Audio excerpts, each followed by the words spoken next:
श्रीकात्यायन्यष्टकम्। श्रीगणेशाय नमः। अवसिसंज्ञं पुरमस्ति लोके, कात्यायनी तत्र विराजते या। प्रसाददाया प्रतिभातदीया, सा छत्रपुर्यां जयति गेहा। त्वमस्य भिन्नेव विभासि तस्यास्, तेजस्वनी दीपजदीपकल्पा। कात्यायनी श्वाश्रितदुःखहर्त्री, पवित्रगात्री मतिमानदात्री। ब्रह्मोरुवेतालकसिंहदाढ्यो, शुभैर्वैरग्निगणाभिधेन संसेव्यमाना गणपत्यभिख्या। युजा च देवीष्वगणैरिहासी, गोत्रेषु जातैर्जमदग्निभारत। वाजा त्रिशत्काश्यपकौशिकानां, कौण्डिन्यवत्सान्वयजैश्च विप्रेर्निजैर्निसेव्यै वरदे नमस्ते। भजामि गौशीरकृताभिषेके, रक्ताम्बरे रक्तसुचन्दनाक्ते। त्वां बिल्वपत्रे शुभदां शोभे, भक्ष्यप्रिये हृत्प्रियदीपमाले। खड्गं च शङ्खं महिषासुरीयं, पुच्छं त्रिशूलं महिषासुरास्यै। प्रवेशितं देवि करे दधाने, रक्षानिशं मां महिषासुरग्ने। स्वाग्रस्तबाणेश्वरनामलिङ्गं, सुरत्नकं रुक्ममयं किरीटं। शीर्षे दधाने जय हे शरण्ये, विद्युत्प्रभे मां जैनं कुरुष्व। नेत्रावते दक्षिणपार्श्वसंस्थे, विद्याधरे नागगणेशसेव्ये। दयाघने प्रापय संसदास्मान्, मातर्यशोदे शुभदे शुभाक्षिम्।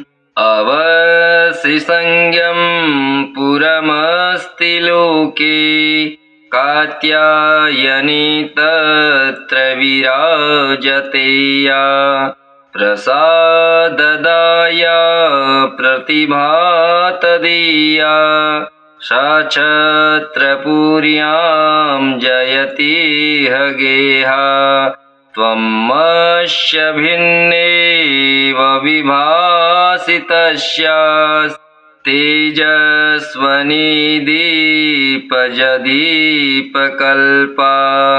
कात्यायनी श्वाश्रितदुःखहर्त्री, पवित्रगात्री मतिमानदात्री।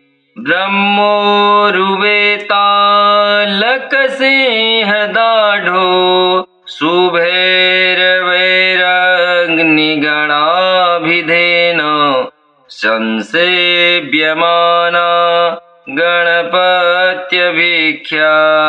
युजा च देवीष्वगणैरिहासी, गोत्रेषु जातैर्जमदग्निभारत। वाजा त्रिशत्काश्यपकौशिकानां, कौण्डिन्यवत्सान्वयजेष्य विप्रेर्निजैर्निसेव्ये वरदे नमस्ते। भजामि गौशीरकृताभिषेके रक्ताम्बरे रक्तसुचन्दनाक्ते त्वां बिल्वपत्रे शुभदाम शोभे। भक्ष्यप्रिये हृत्प्रियदीपमाले खड्गं च शङ्खं महिषासुरीयं पुच्छं त्रिशूलं महिषासुरास्यै प्रवेशितं देवि करे दधाने रक्षानिशं मां महिषासुरग्ने। स्वाग्रस्तबाणेश्वरनामलिङ्गं शूरत्नकं रुक्ममयं किरीटं शीर्षे दधाने जय हे शरण्ये विद्युत्प्रभे मां जैनं कुरुष्व। नेत्रावते दक्षिणपार्श्वसंस्थे विद्याधरे नागगणेशसेव्ये दयाघने प्रापय संसदास्मान् मातर्यशोदे शुभदे शुभाक्षिम्। अवसिसंज्ञं पुरमस्ति लोके कात्यायनी तत्र विराजते या प्रसाददाया प्रतिभातदीया सा छत्रपुर्यां जयति गेहा। त्वमस्य भिन्नेव विभासितस्यास् तेजस्वनी दीपजदीपकल्पा कात्यायनी स्वाश्रितदुःखहर्त्री पवित्रगात्री मतिमानदात्री। ब्रह्मोरुवेतालकसिंहदाढ्यो शुभैर्वैरग्निगणाभिधेन संसेव्यमाना गणपत्यभिख्या युजा च देवीष्वगणैरिहासी। गोत्रेषु जातेर्जमदग्निभारत वाजा त्रिशत्काश्यपकौशिकानां कौण्डिन्यवत्सान्वयजेष्य विप्रेर्निजैर्निसेव्ये वरदे नमस्ते।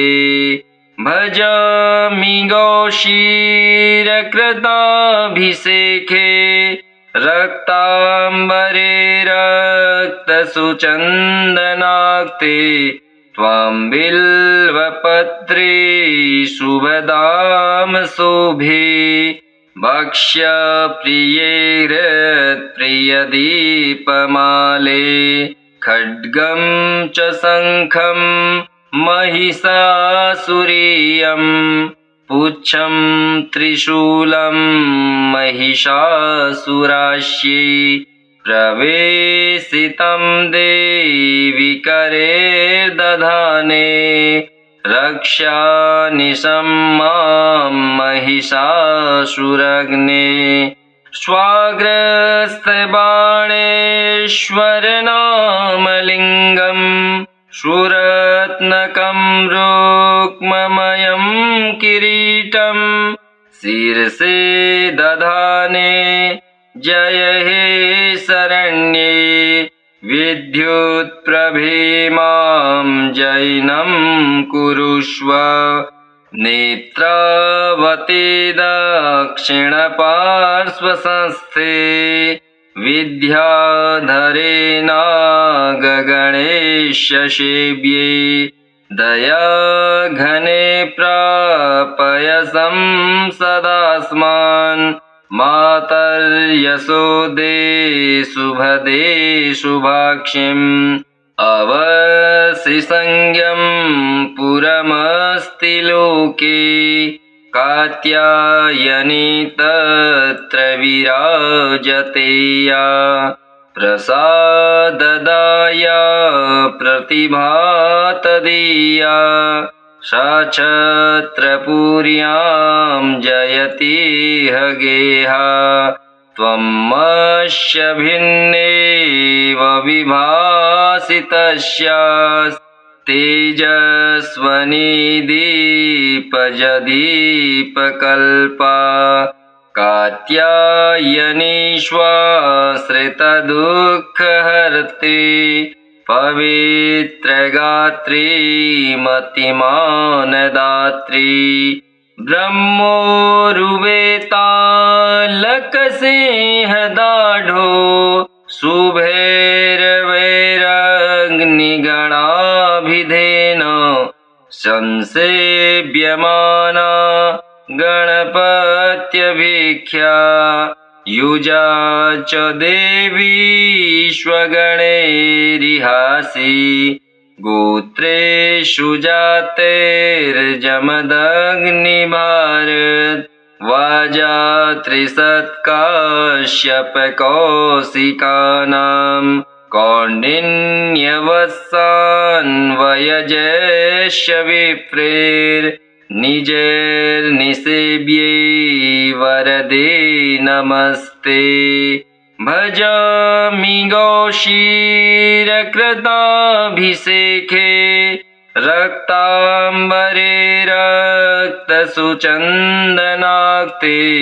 त्वां बिल्वपत्रे शुभदां शोभे भक्ष्यप्रिये हृत्प्रियदीपमाले खड्गं च शङ्खं महिषासुरीयं पुच्छं त्रिशूलं महिषासुरास्यै प्रवेशितं देवि करे दधाने रक्षानिशं मां महिषासुरग्ने स्वाग्रस्तबाणेश्वरनामलिङ्गं सुरत्नकं रुक्ममयं किरीटं शीर्षे दधाने जय हे शरण्ये विद्युत्प्रभे मां जैनं कुरुष्व नेत्रावते दक्षिणपार्श्वसंस्थे विद्याधरेणागगणेश्य सेव्ये दया घने प्रापय संसदास्मान् मातर्यशोदे शुभदे शुभाक्षिम् अवसिसंज्ञं पुरमस्ति लोके कात्यायनी तत्र विराजते या प्रसाददाया प्रतिभा तदीया सा छत्रपुर्यां जयति गेहा त्वमस्य भिन्नेव विभासितस्यास् तेजस्वनी दीपजदीपकल्पा कात्यायनी श्वाश्रितदुःखहर्त्री पवित्रगात्री मतिमानदात्री ब्रह्मोरुवेतालकसिंहदाढ्यो शुभैर्वैरग्निगणाभिधेन संसेव्यमाना गणपत्यभिख्या युजा च देवीष्वगणैरिहासी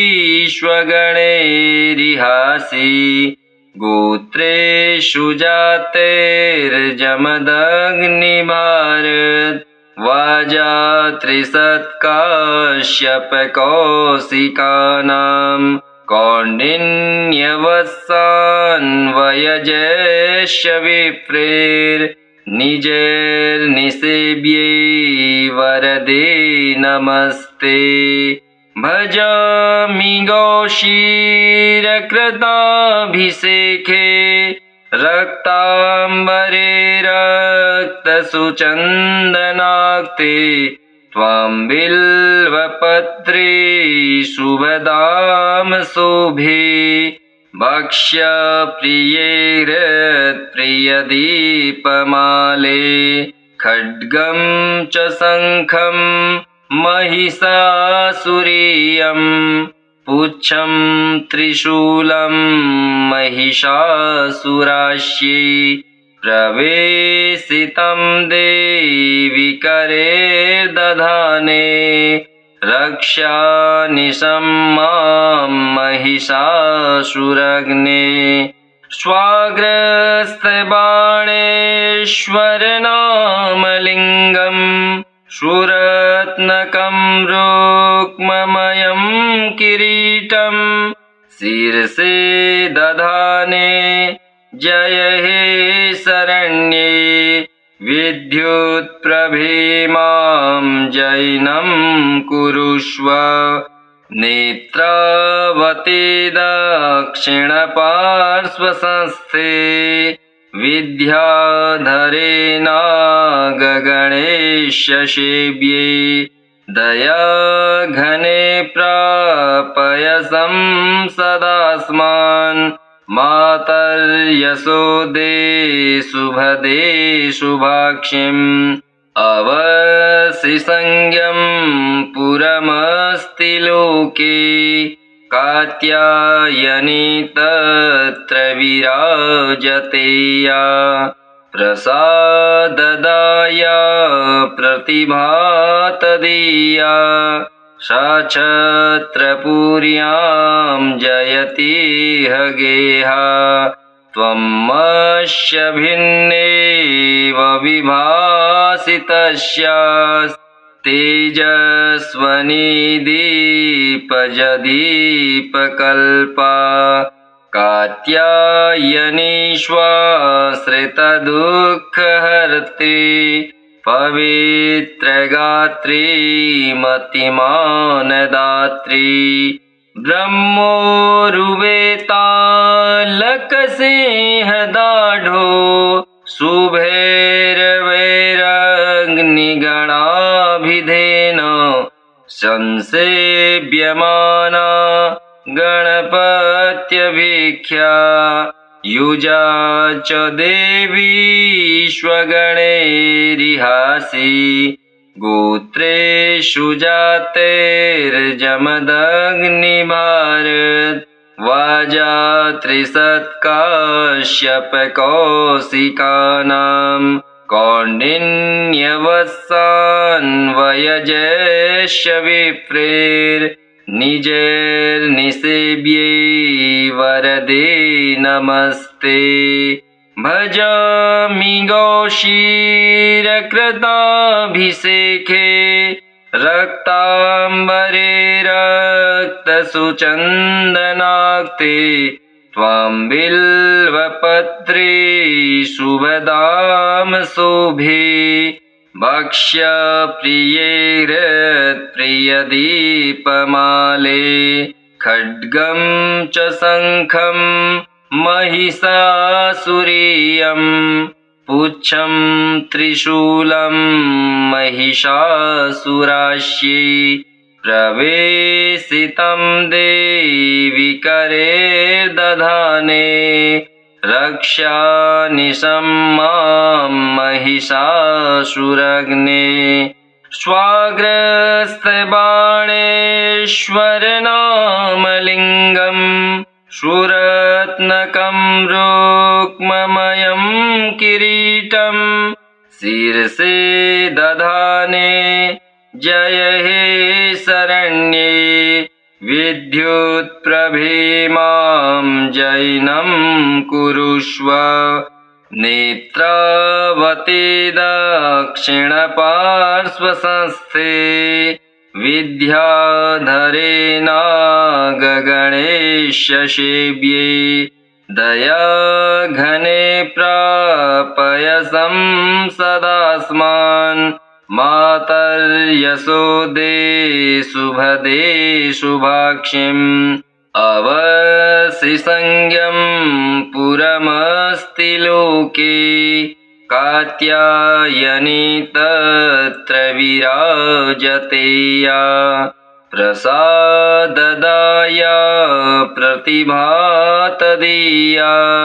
सा छत्रपुर्यां जयति गेहा त्वमस्य भिन्नेव विभासितस्यास् तेजस्वनी दीपजदीपकल्पा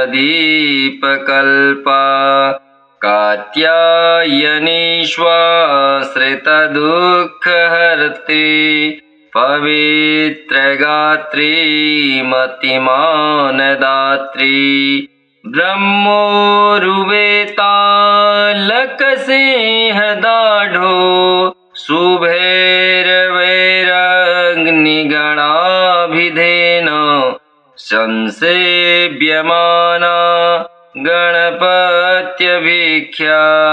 युजा च देवीष्वगणैरिहासी गोत्रेषु जातेर्जमदग्निभारत वाजा त्रिशत्काश्यपकौशिकानां कौण्डिन्यवत्सान्वयजैश्च विप्रेर्निजैर्निसेव्ये वरदे नमस्ते भजामि गौशीरकृताभिषेके रक्ताम्बरे रक्तसुचन्दनाक्ते त्वां बिल्वपत्रे शुभदां शोभे भक्ष्यप्रिये हृत्प्रियदीपमाले खड्गं च शङ्खं महिषासुरीयं पुच्छं त्रिशूलं महिषासुरास्यै प्रवेशितं देवि करे दधाने रक्षानिशं मां महिषासुरग्ने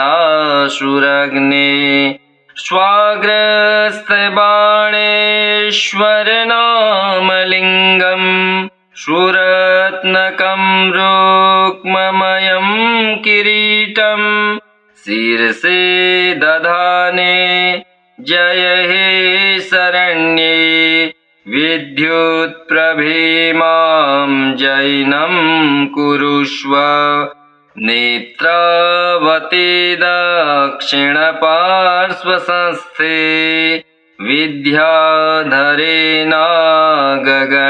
विद्याधरेणागगणेशसेव्ये दयाघने प्रापयसं सदास्मान् मातर्यशोदे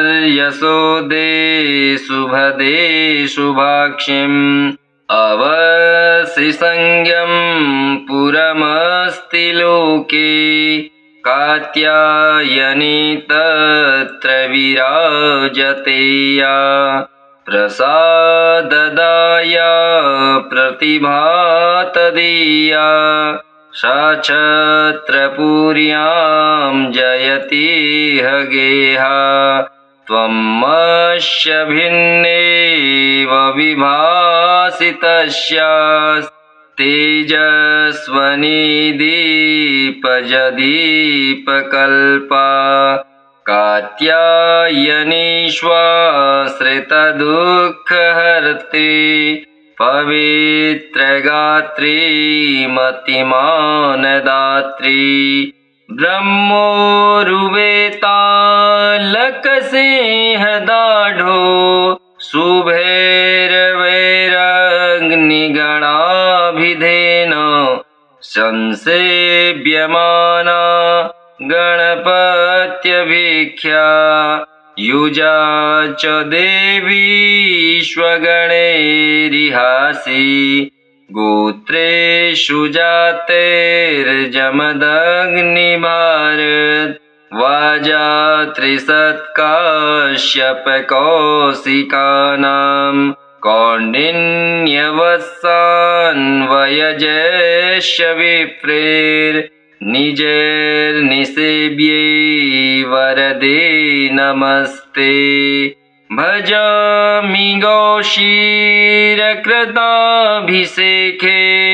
रक्ताम्बरे रक्तसुचन्दनाक्ते त्वां बिल्वपत्रे शुभदां शुभे भक्ष्यप्रिये हृत्प्रियदीपमाले खड्गं च शङ्खं महिषासुरीयं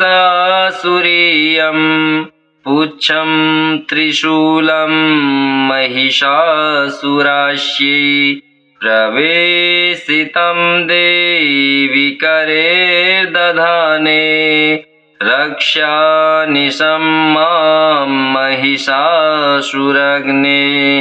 स्वाग्रस्तबाणेश्वरनामलिङ्गं सुरत्नकं रुक्ममयं किरीटं शीर्षे दधाने जय हे शरण्ये विद्युत्प्रभे मां जैनं कुरुष्व नेत्रावते दक्षिणपार्श्वसंस्थे विद्याधरे नागगणेशसेव्ये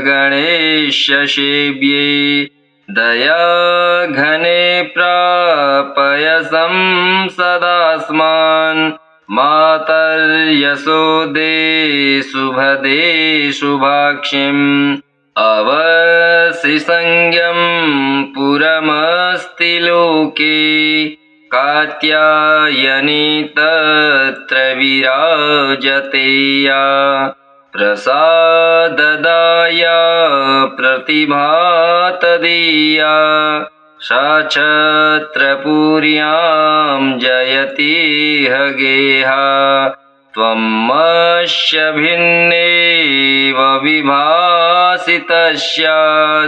तेजस्वनी दीपजदीपकल्पा कात्यायनी स्वाश्रितदुःखहर्त्री पवित्रगात्री मतिमानदात्री ब्रह्मोरुवेतालकसिंहदाढ्यो शुभैर्वैरग्निगणाभिधेन संसेव्यमाना गणपत्यभिख्या युजा च देवीष्वगणैरिहासि गोत्रेषु जातेर्जमदग्निभारत वाजा त्रिसत्काश्यपकौशिकानां कौण्डिन्यवत्सान्वयजैश्च विप्रेर्निजैर्निसेव्यै वरदे नमस्ते भजामि गौशीरकृताभिषेके रक्ताम्बरे रक्तसुचन्दनाक्ते त्वां बिल्वपत्रे शुभदां शुभे भक्ष्यप्रिये हृत्प्रियदीपमाले खड्गं च शङ्खं महिषासुरीयं पुच्छं त्रिशूलं महिषासुरास्यै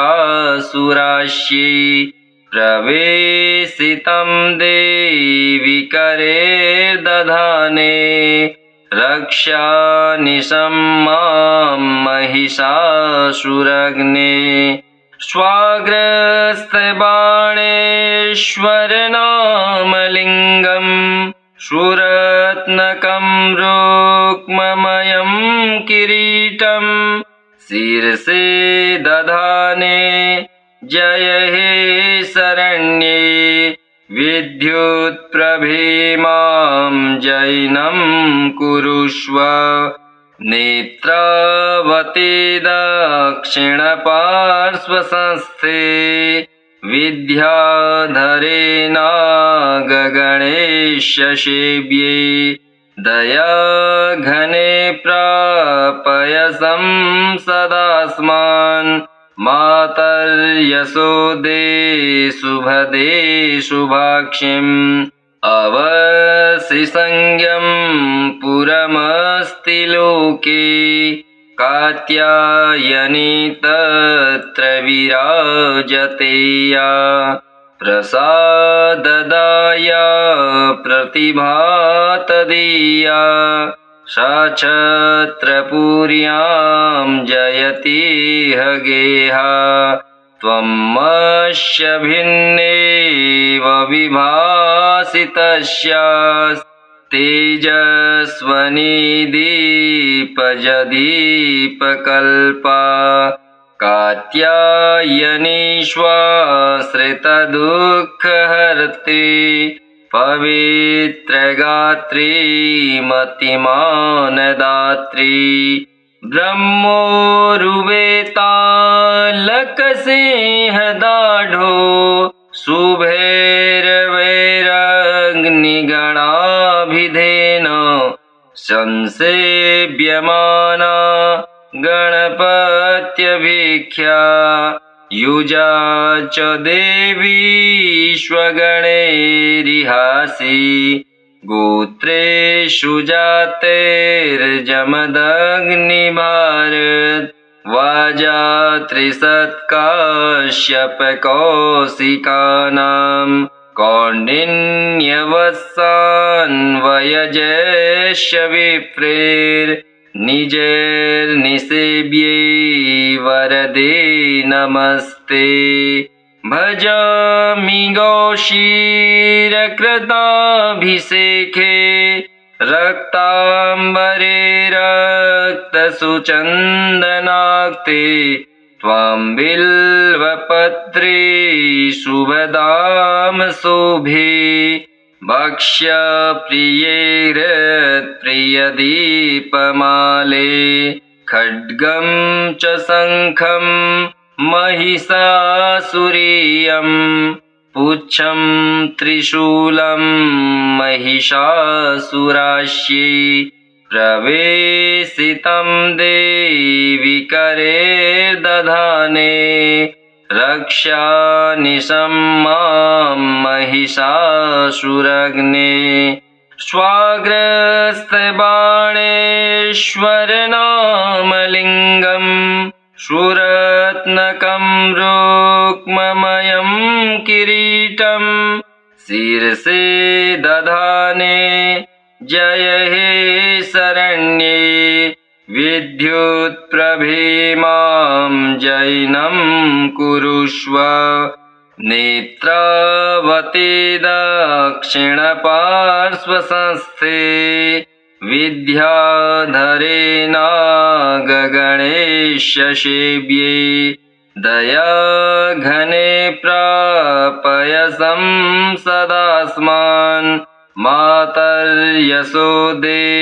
शुभदे शुभाक्षिम् अवसिसंज्ञं पुरमस्ति लोके कात्यायनी तत्र विराजते या प्रसाददाया प्रतिभा तदीया सा छत्रपुर्यां जयति ह गेहा त्वमस्य भिन्नेव विभासि तस्यास् तेजस्वनी दीपजदीपकल्पा कात्यायनी श्वाश्रितदुःखहर्त्री पवित्रगात्री मतिमानदात्री ब्रह्मोरुवेतालकसिंहदाढ्यो शुभैर्वैरग्निगणाभिधेन जमदग्निगणाभिधेन संसेव्यमाना गणपत्यभिख्या युजा च देवी स्वगणैरिहासि गोत्रेषु जातेर्जमदग्निभारत वाजा त्रिसत्काश्यपकौशिकानां कौण्डिन्यवत्सान्वयजैश्च विप्रेर्निजैर्निसेव्यै वरदे नमस्ते भजामि गौशीरकृताभिषेके रक्ताम्बरे रक्तसुचन्दनाक्ते त्वां बिल्वपत्रे शुभदाम शोभे भक्ष्यप्रिये हृत्प्रियदीपमाले खड्गं च शङ्खं महिषासुरीयं पुच्छं त्रिशूलं महिषासुरास्यै प्रवेशितं देवि करे दधाने रक्षानिशं मां महिषासुरग्ने स्वाग्रस्तबाणेश्वरनामलिङ्गं सुरत्नकं रुक्ममयं किरीटं शीर्षे दधाने जय हे शरण्ये विद्युत्प्रभे मां जैनं कुरुष्व नेत्रावते दक्षिणपार्श्वसंस्थे विद्याधरे नागगणेशसेव्ये दयाघने प्रापयसं सदास्मान् मातर्यशोदे शुभदे शुभाक्षिम् इदं कात्यायनी देव्या प्रसादाष्टकमिष्टदम् कुमठाचार्यजं भक्त्या पठेद्य स सुखी भवेत् श्रीकात्यायन्यष्टकम् श्रीदुर्गार्पणमस्तु ॐ श्रीकात्यायनी देव्यै नमः।